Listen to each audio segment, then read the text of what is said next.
Hello everyone and welcome back to Miss Hyder's Reading Corner, and we are still on the theme of being yourself, and today I have a very fun book.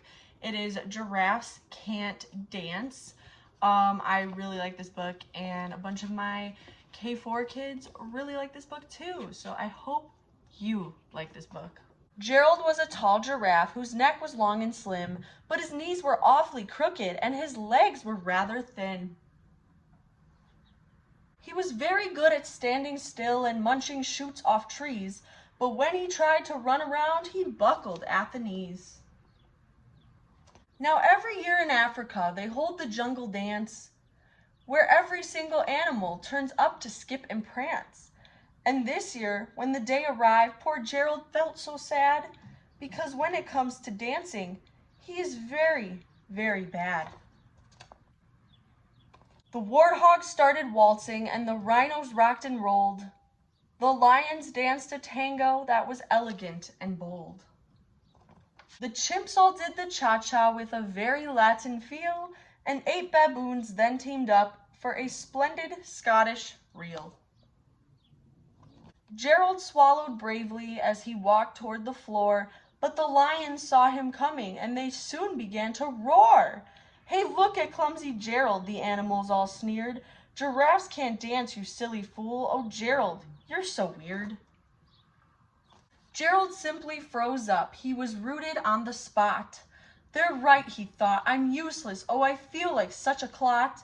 So he crept off from the dance floor and he started walking home. He'd never felt so sad before, so sad and so alone.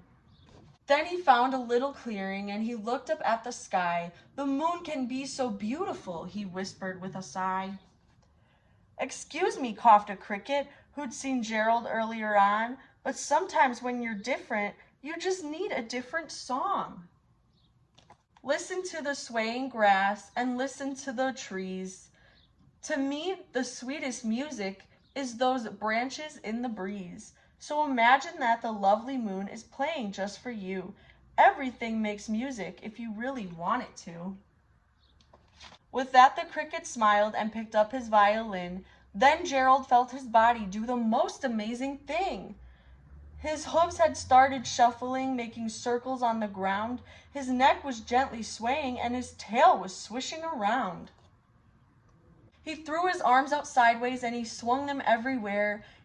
Then he did a backward somersault and leapt up in the air.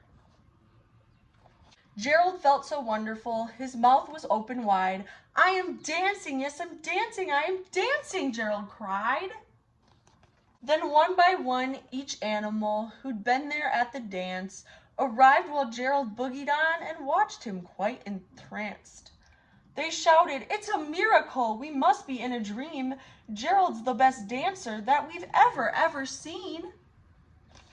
"How did you learn to dance like that? Please, Gerald, tell us how." But Gerald simply twirled around and finished with a bow.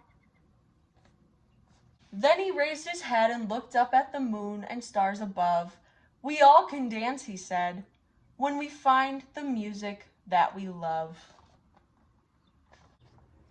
That is the end of that story, and I will see you tomorrow with another book about being yourself. Thank you so much for watching, and I will see you tomorrow. Bye!